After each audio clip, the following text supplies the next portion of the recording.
আসসালামু আলাইকুম। এখন দেখবেন সংবাদ শিরোনাম। রাতে রাজধানীতে অগ্নিসংযোগ ককটেল বিস্ফোরণ, ময়মনসিংহে দগ্ধ হয়ে বাস শ্রমিকের মৃত্যু। 13ই নভেম্বর ঘিরে ট্রাইব্যুনালে নিরাপত্তা জোরদার। পোস্টারে নিষেধাজ্ঞা রেখে নির্বাচনী আচরণবিধির গেজেট প্রকাশ। 6 মাসের সাজাসহ থাকছে জরিমানার বিধান, বাতিল করা যাবে প্রার্থিতাও। চলতি মাসেই জানিয়ে দেওয়া হবে বিএনপির অবশিষ্ট 63 প্রার্থীর নাম। আসন সমঝোতা ঝুলে যাওয়ায় এই সিদ্ধান্ত ঘোষণা, কয়েকটিতে পরিবর্তনের আভাস। নয়াদিল্লির গাড়ি বিস্ফোরণকে আত্মঘাতী হামলা বলছে পুলিশ। সন্দেহভাজন হামলাকারী ডাক্তার উমরের বাড়ি জম্মু কাশ্মীরের পুলওয়ামায়।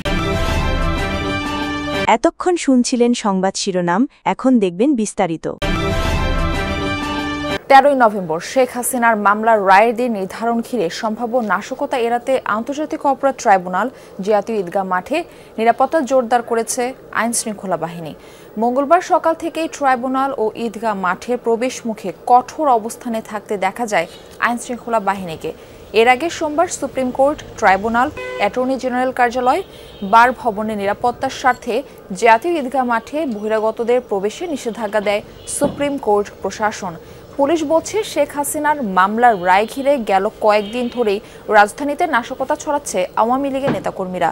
13ই নভেম্বর ডাকা হয়েছে হরতালও। ময়মনসিংহে গতরাতে একটি বাসে অগ্নিসংযোগ করেছে দুর্বৃত্তরা। এতে দগ্ধ হয়ে একজনের মৃত্যু হয়েছে, আহত হয়েছেন 2 জন। পুলিশ জানায়, গতরাত 3:15টার দিকে ফুলবাড়িয়া বাজারে দাঁড়িয়ে থাকা আলম এশিয়ার একটি বাসে আগুন দেয় দুর্বৃত্তরা। খবর পেয়ে ফায়ার সার্ভিসের একটি ইউনিট ঘটনাস্থলে পৌঁছে আগুন নেভায়। এ সময় বাসের ভিতর থেকে একজনের ঝলসে যাওয়া মরদেহ উদ্ধার করে ফায়ার সার্ভিসের সদস্যরা। নিহত জুলহাস একজন পরিবহন শ্রমিক। আগুন দেওয়ার কারণ অনুসন্ধান ও অপরাধীদের ধরতে কাজ করছে পুলিশ। সোমবার সন্ধ্যার দিকে রাজধানীর ধানমন্ডিতে ল্যাবেড হাসপাতালের সামনে একটি বাসে অগ্নিকাণ্ডের ঘটনা ঘটেছে। রাত 1:30টার দিকে যাত্রাবাড়িতে একটি বাসে আগুন দেয় দুর্বৃত্তরা। এদিকে রাত 11টার দিকে রাজধানীর বাংলা মোটরে এনসিপি প্রধান কার্যালয়ের সামনে ককটেল বিস্ফোরণের ঘটনা ঘটেছে। এই ঘটনায় 2 জনকে আটক করেছে আইনশৃঙ্খলা বাহিনী। বিস্ফোরণে 4 জন আহত হয়।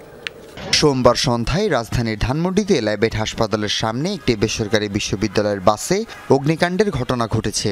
সন্ধ্যা 7:30টার দিকে খবর পেয়ে ফায়ার সার্ভিসের 2টি ইউনিট আগুন নিয়ন্ত্রণে আনে। রাত 1:30টার দিকে যাত্রাবাড়িতে একটি বাসে আগুন দেয় দুর্বৃত্তরা। গত কদিন ধরে রাজধানী সহ দেশের বিভিন্ন জায়গায় যানবাহনে আগুন সহ বিভিন্ন নাশকতার ঘটনা ঘটছে। এসব বিবেচনায় নিয়ে তদন্ত করছে পুলিশ। এদিকে রাত 11টার দিকে জাতীয় নাগরিক পার্টি এনসিপির প্রধান কার্যালয়ের সামনে 2টি ককটেল বিস্ফোরণের ঘটনা ঘটেছে। এতে 4 জন আহত হয়। পালানোর সময় 2 জন সন্দেহভাজনকে ধরেছে এনসিপি নেতাকর্মীরা। আমি কোনো কিছু বুঝে ওঠার আগেই এমন বিকট সাউন্ড হয়েছে, আর এর বাইরে আমি কোনো কিছু বলতে পারি না। আমি ধারণা করছি এগুলা আওয়ামী লীগই হবে, তাদের সন্ত্রাসী বা তাদের যারা আছে, যারা আবার বাংলাদেশের পরিস্থিতিকে অস্থিতিশীল করার চেষ্টা করছে। সেই চক্রটি আবারও প্রথম টার্গেট হিসাবে আমরা দেখেছি গণ অভ্যুত্থানের পর থেকে বিভিন্ন জায়গায় তারা এনসিপির নেতাকর্মীদেরকে টার্গেট করেছে। উপস্থিত এনসিপি নেতাকর্মীরা অভিযোগ করেন, 13 তারিখে কার্যক্রম নিষিদ্ধ থাকা আওয়ামী লীগের লকডাউন কর্মসূচিকে কেন্দ্র করে নাশকতা তৈরি করতে এই ককটেল বিস্ফোরণের ঘটনা ঘটানো হয়েছে। সংসদ নির্বাচনের প্রচারণায় পোস্টারে নিষেধাজ্ঞা রেখে দল ও প্রার্থীর আচরণবিধির গেজেট প্রকাশ করেছে ইসি। একমঞ্চে ইস্তেহার ঘোষণা ও আচরণবিধি মানতে প্রার্থী ও দলের অঙ্গীকারনামা দেওয়ার নির্দেশনা থাকছে এবার। সোমবার রাতে ত্রয়োদশ জাতীয় নির্বাচনকে সামনে রেখে রাজনৈতিক দল ও প্রার্থীর আচরণ বিধিমালা 2025 জারি করেছে নির্বাচন কমিশন। সোশ্যাল মিডিয়ায় ভোটের প্রচারে কড়াকড়ি আরোপ, অসৎ উদ্দেশ্যে এআই ব্যবহারে মানা, পোস্টার ও ড্রোন ব্যবহারে নিষেধাজ্ঞা সহ আসন প্রতি 20টির বেশি বিলবোর্ডে নিষেধাজ্ঞা থাকছে বিধিতে। আচরণবিধি লঙ্ঘনের সর্বোচ্চ 6 মাসের কারাদণ্ড ও 1.5 লাখ টাকা জরিমানা এবং দলের জন্য 1.5 লাখ টাকা অর্থদণ্ডের বিধান রাখা হয়েছে। প্রয়োজনে তদন্ত সাপেক্ষে প্রার্থিতা বাতিলের ক্ষমতাও রয়েছে ইসির। নির্বাচন ব্যবস্থার সংস্কার কমিশনের সুপারিশ ও 2008 সালের আচরণবিধির সঙ্গে সমন্বয় রেখে বেশ কিছু নতুন বিষয় যুক্ত করে এবার নতুন আচরণবিধি প্রণয়ন করল সাংবিধানিক প্রতিষ্ঠানটি। এর আগে গণপ্রতিনিধিত্ব আদেশ আরপিও সংশোধন অধ্যাদেশ জারির পর সেই আলোকেই আচরণবিধি গেজেট আকারে জারি করেছে ইসি। চলতি মাসে শেষ হবে অবশিষ্ট 63 আসনে বিএনপির সম্ভাব্য প্রার্থীর মনোনয়ন ঘোষণা। এনসিপির সাথে বিএনপির আসন সমঝোতার সম্ভাবনা কমে যাওয়ায় পরীক্ষিত মিত্রদের দ্রুত ভোটের মাঠে পাঠাতে চায় বিএনপি। এছাড়া ঘোষিত 237 আসনের কয়েকটিতে প্রার্থী পরিবর্তনের আভাস দিয়েছেন বিএনপির নীতি নির্ধারকরা। বলছেন, ক্ষোভ ও অসন্তোষ দমনে বঞ্চিতদের সাথে ফের আলোচনা করবেন শীর্ষ নেতারা। তবুও কেউ জননিরাপত্তা বিঘ্নিত করলে সরকারকে কঠোর হওয়ার অনুরোধ করেছে বিএনপি। ধান খেতে দাঁড়িয়ে আম্পায়ারের ভূমিকায় রিভিউ আবেদনকারী ব্যক্তির নাম আলাল উদ্দিন আলাল। ফেনী জেলা বিএনপির এই সদস্য সচিব মনোনয়ন বঞ্চিত হয়ে অভিনবেই প্রতিবাদ করেন। আমার বাড়ির কাজের ছেলেটা পর্যন্ত জেলে গিয়েছে। আমার এই অফিসটা 5 বার ভেঙেছে, 7 বার আমি শারীরিকভাবে অ্যাসল্ট হয়েছি। দল এটা রিভিউ করবে, এটা আমার দৃঢ় বিশ্বাস। যদিও এমন বুদ্ধিদীপ্ত প্রতিবাদ দেখা যায়নি আর কোথাও, বরং হামলা বিক্ষোভে গত কয়েকদিন উত্তপ্ত অন্তত 10টি জেলা। কিন্তু কেন এমন ক্ষুব্ধ প্রতিক্রিয়া?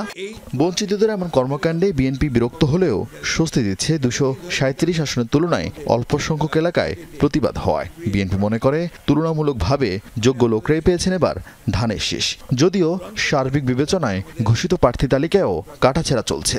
প্রতিবাদ করার তো অধিকার থাকতেই পারে, তার মধ্যে 237-এর মধ্যে 4-5টা জায়গায় সমস্যা হয়েছে, কিছুই নাই। মনোনয়নের যে ক্রাইটেরিয়া আমরা করেছিলাম আগে থেকে, সেই ক্রাইটেরিয়ার পরিপ্রেক্ষিতে সিদ্ধান্ত হয়েছে।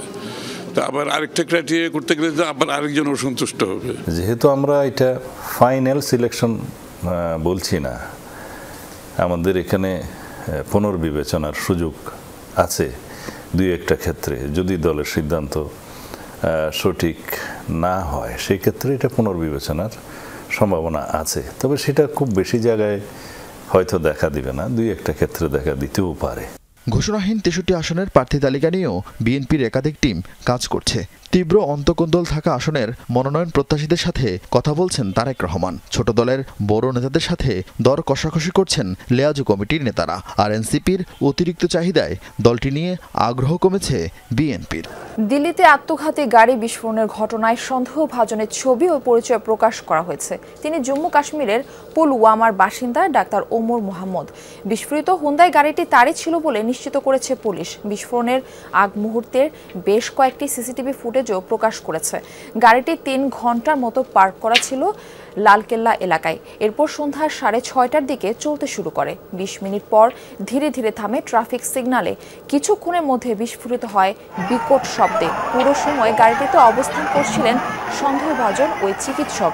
বিস্ফোরণের তীব্র দাহ্য অ্যামোনিয়াম নাইট্রেট জ্বালানি ব্যবহার করা হয়েছিল বলে জানিয়েছে সংশ্লিষ্ট সূত্রগুলো।